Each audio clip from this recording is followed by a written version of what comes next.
এই ডাক্তার নারী আমি এত কষ্ট করে এমবিবিএস পাস করেছি। আমার শৈশব কৈশোর কেটে গেছে পড়তে পড়তে। মানুষ বিয়ের অনুষ্ঠানে গেছে, পয়লা বৈশাখে গেছে, আমি যাইনি। আমি পড়েছি, তাহলে কি আমি কষ্ট করিনি? কেন আমাকে আমার অধিকার দিচ্ছে না? কেন আমি আজকে রাস্তায় বসে আছি? সকাল থেকে আমি কেন রাস্তায় বসে আছি? আমি ছোটবেলা থেকে পড়ালেখা করেছি এখানে বসে থাকার জন্য না। সবাইকে আসতে বলেন, রাষ্ট্রপ্রধানদের আসতে বলেন। আমি ছোটবেলা থেকে পড়ালেখা করিনি এখানে বসে থাকার জন্য। আমার অনেক আবেগের জায়গা আমার ডাক্তারি। আমি বিশেষজ্ঞ ডাক্তার হওয়ার জন্য লেখাপড়া করছি। আমি রাস্তায় বসে থাকতে চাই না। আমার ন্যায্য অধিকার আমাকে ফিরাই দেওয়া হোক, আমি তাহলে ফিরে যাবো, তাছাড়া আমি যাবো না। মেয়ে মানুষ, মেয়ে ডাক্তার, বাচ্চা কাচ্চা রেখে এই রাতের বেলা এখানে শাহবাগের রাস্তার ভিতরে বসে আছে। যশোর মেডিকেল কলেজ থেকে আসছে, Chittagong medical, Rajshahi medical, Rangpur, Khulna medical, প্রত্যেকটা মেডিকেল কলেজ থেকে ডাক্তাররা এখানে বসে আছে। এই ডাক্তারগুলোর দিকে তাকানোর মতো সময় আমাদের উপদেষ্টা ম্যাডামদের হচ্ছে না। কেন আমাদের আক্ষেপ থাকবে না? সে কেন আজকে বসে এখানে কান্না করছে? সে তো একজন ডাক্তার, সে একজন বিশেষজ্ঞ ডাক্তার হতে চলেছে। এখন রাস্তার ভেতরে বসে তাকে কাঁদতে হচ্ছে, চোখের পানি ফেলতে হচ্ছে। বাবা মা তাকে পড়াইছে, স্বপ্ন দেখিয়েছে যে ডাক্তার একটা ভালো পেশা, মানব জাতি সেবা করার জন্য সে ডাক্তার হয়েছে। এখন রাস্তায় বসে সে রাতের বেলা কান্নাকাটি করছে। সে যশোর থেকে আসছে, সে কিসের আশা নিয়ে বিশ্বাস নিয়ে এখান থেকে উঠে যাবে?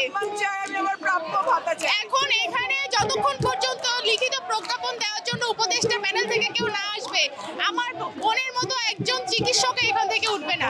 আমাদেরকে প্রতিবারই এরকম মূলা ঝুলাই দেয়। প্রথমে 20 ছিল, এরপরে প্রতিবার আন্দোলন করলে 25,000, আবার আন্দোলন করলে 30,000, এখন আবার আসছি, এখন বলতেছে সামনে এই পর্যন্ত 30 থাকবে, পরে 35 করবে। এভাবে মূলা ঝুলালে তো হবে না। আমরা ডাক্তার, আমরা মানুষের সেবা করতে চাই, আমরা হাসপাতালে থাকতে চাই। আমরা প্রতি সেশন এভাবে রাস্তায় নামতে চাই না। সুতরাং আমাদের একটাই দাবি আমাদের একটাই, 50,000 ভাতা চাই, অথবা 9 গ্রেডের সমতুল্য দিতে হবে। যারা আমলা লেভেলে আছেন, আমলাতন্ত্রে আছেন, যারা উপর মহলে আছেন, তারা কি এই জিনিসটা বোঝেন না যে একটা দেশের সর্বোচ্চ মেধাবী ডাক্তারদের কতটুকু সম্মান দিতে হয়, যেটা বহির্বিশ্বে দেয়, আপনার পাশের দেশ দেয়? যদি না বুঝেন, আপনি কোন যোগ্যতায় সেই জায়গা ডিজার্ভ করেন? আমার প্রশ্ন হলো আপনাদের কাছে। ওয়ালটনের পণ্য কিনে জিতে নিতে পারেন নগদ 20 লক্ষ টাকা। Double million offer, Walton fridge কিনে পেতে পারেন 20 লক্ষ টাকা। রয়েছে কোটি কোটি টাকার নিশ্চিত উপহার। স্বাস্থ্য জনগণের যেরকম মৌলিক অধিকার, চিকিৎসকেরও খাদ্য, বস্ত্র, বাসস্থান, মৌলিক এই চাহিদাগুলো আছে। এইগুলো পূরণ করার জন্য কি টাকা লাগে না? চিকিৎসকরা কি একদম রোবট? একটা চাবি দিয়ে অন করে দিলে চলতে থাকবে? এটা কখনো হতে পারে না। চিকিৎসকদের সম্মান দিতে হবে, ন্যায্য মূল্যায়ন করতে হবে, তাইলে একটা উন্নত হেলথ সেক্টর ডেভেলপ করা সম্ভব। তার চোখের পানির মূল্য যদি না দিতে শিখে, এই চিকিৎসকের সম্মান যদি না করতে শিখে, তাহলে আমাদেরকে এর থেকে লজ্জার আর হতে পারে না। এই দেশের জন্য এর থেকে লজ্জার আর হতে পারে না। বলা হয়েছিল না, আমাকে ছোটবেলা থেকে কখনো আমার বাবা মা বলেনি যে আমি ডাক্তারি পড়ে এখানে এসে বসে থাকবো। আমাকে বলেছিল আমি ভালো জায়গায় যেতে পারবো। আমাদের এখানে যারা আজকে জড়ো হয়েছে, আমরা সবাই post graduate private trainee doctor. আমরা সেই ডাক্তার যারা আমরা এমবিবিএস শেষ করে এসে 1 বছর ইন্টার্নি শেষ করার পরে তারপরে আমরা এফসিপিএস এবং এমডির মতন কম্পিটিটিভ পরীক্ষা দিয়ে চান্স পেয়ে আমরা ট্রেনিংয়ে আসছি, বিশেষজ্ঞ হওয়ার পথে, বিশেষজ্ঞ ট্রেনিং নেওয়ার জন্য আর কি, বিশেষজ্ঞ হওয়ার জন্য। এখন সরকার থেকে আমাদেরকে আগে 20,000 টাকা ভাতা দেওয়া হতো, সেটা বিভিন্ন আন্দোলনের মাধ্যমে 25,000 করা হয়েছিল। এখন আমাদের মতন আপনারা চিন্তা করেন যে একটা ডাক্তার হতে 5 বছর পড়াশোনা করে, তারপরে 1 বছর ইন্টার্নি শেষ করে, এরপরে পৃথিবীর সবচেয়ে ইন্টারন্যাশনাল ডিগ্রির সাথে সমমানের ডিগ্রি মেনটেন করে আমরা চান্স পেয়েছি। এত ডিগ্রি পরে, এত পড়াশোনা করে আমাদের মেধার মূল্য কি মাত্র 25,000 টাকা? এই প্রফেশনের মানে সেম ট্রেনিংয়ে ইন্ডিয়াতে দেওয়া হয় 1,20,000 রুপি, সেম এই রেসিডেন্ট ট্রেনিংয়ে এফসিপিএস যারা ওখানে যে ট্রেনিং আছে, এবং পাকিস্তানের মতন ভঙ্গুর কান্ট্রিতেও 70,000 রুপি দেওয়া হয়, সেখানে আমাদেরকে দেওয়া হয় মাত্র 25,000 টাকা। এটা আসলে আমরা যদি ডিমান্ড করি যে আমাদের মেধার যোগ্যতা অনুযায়ী ডিমান্ড, যেমন আজকে আপনারা যদি বিশেষ চিন্তা করেন যে একটা পোস্ট অফিসার, বড় অফিসার, একটা সিইও একটা কোম্পানির, সে তার পদবীর তার যোগ্যতার বেতনটা পায়, জাস্ট শুধুমাত্র নামে না। তা আমরা আমাদের যোগ্যতায় মেধার ভ্যালু যদি বেতন আমরা ঠিক করি যে আমরা কত ভাতা পাবো, তাহলে 1.5 লাখ টাকা চাইতে পারতাম। বাট আমরা সেটা চাই নাই। আমরা চেয়েছি শুধুমাত্র যেন আমাদেরকে বাইরে কাজ করতে না হয়, আমরা যেন এই ট্রেনিংটা ঠিকঠাক মতো নিতে পারি। এখন আমি ধরেন সরকারি হাসপাতালে কাজ করব, কাজ শিখবো, আমি যদি বাইরে কাজ করি, অন্য জায়গায় কাজ করি, তাহলে আমি এখানে তো সময় দিতে পারবো না।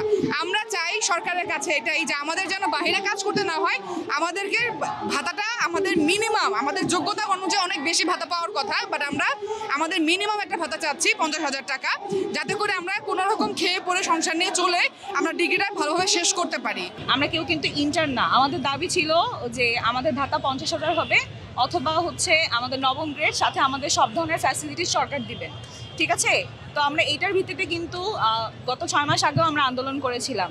তখন আমাদের বেতন ছিল অ্যাকচুয়ালি হচ্ছে 20,000, সেখান থেকে আমাদের 25,000 করা হয়েছে, অ্যান্ড এবার আমাদেরকে 30,000 করা হয়েছে। কিন্তু এটা আমাদের কাছে অযৌক্তিক মনে হয়েছে, কারণ আমাদের ভাতা ছিল 50। ঠিক আছে, তো এটার ভিত্তিতে আসলে আমাদের আন্দোলন, আমাদের বিভিন্ন ধরনের বক্তব্য তুলে ধরা সরকারের কাছে, এবং আমাদের লাস্ট পর্যন্ত এটা বলা হয়েছে যে 30,000, কিন্তু এটা আমাদের কাছে অযৌক্তিক লেগেছে, কারণ আমাদের ভাতার দাবি ছিল অ্যাকচুয়ালি 50,000। তো সেটা যদি না দিতে পারতো, আমাদের হচ্ছে যেটা নবম গ্রেড যেটা দেওয়ার কথা ছিল, আমাদেরকে সরকার থেকে যেটা আশ্বাস দেওয়া হয়েছিল সেটা আসলে আমাদেরকে দেওয়া হয়নি। তো সেটার জন্য আসলে আমাদের এই দাবিটা, অ্যান্ড আমরা এখন পর্যন্ত এখানে আসি। এখন দেখা যায়, এখন সরকারের দিক থেকে যেটা বলা হয় সবসময় যে আমাদের বাজেট নাই। এখন পাকিস্তান থেকে বা ইন্ডিয়া থেকে কনসার্ট করার জন্য তো কোটি কোটি টাকা বাজেট থাকে। আমলাতন্ত্রে আমলাদের হাতে তো অনেক কিছু বাজেট থাকে। আমাদের 50,000 টাকা গাড়ির মেনটেন্যান্সে দেয়, তো গাড়ির মেনটেন্যান্সের জন্য 50,000 টাকা থাকে, তাদের মডেমের জন্য একটা নির্দিষ্ট টাকা, ইন্টারনেটের জন্য টাকা, আবার মোবাইল ডাটার জন্য টাকা। এক ইন্টারনেটকে ভিত্তি করে 3 ভাবে তাদের বেতন আসতেছে, আর আমাদেরকে মিনিমাম আমাদের ন্যায্য পাওনাটা দিতে পারতেছে না। আমি বড় হতে পারবো, আমি সম্মানিত হতে পারবো, আমি শাহবাগের রাস্তায় বসে থাকবো। আমাকে যদি বলতো আমি আমার কৈশোর, আমার শৈশব, আমার যৌবন আমি শেষ করতাম না। আমি ভুল করে ফেলেছি, এই বাংলাদেশে আমি ডাক্তার হয়ে ভুল করে ফেলেছি, আরো বেশি ভুল করে ফেলেছি পোস্ট গ্রাজুয়েশন করে, আরো বেশি ভুল করে ফেলেছি আমি বেসরকারি ডাক্তার হয়ে। আমার কোনো দাম রাষ্ট্র দিচ্ছে না, আমার সাথে অন্যায় হচ্ছে, আমার প্রত্যেকটা ভাই বোনের সাথে অন্যায় হচ্ছে। অন্যায় আমি মেনে নিতে পারছি না, আমি পারছি না। আমার সাথে ন্যায় বিচার করা হোক, আমার প্রত্যেকটা ভাই বোনের সাথে ন্যায় বিচার করা হোক, এটা আমি নিতে পারছি না।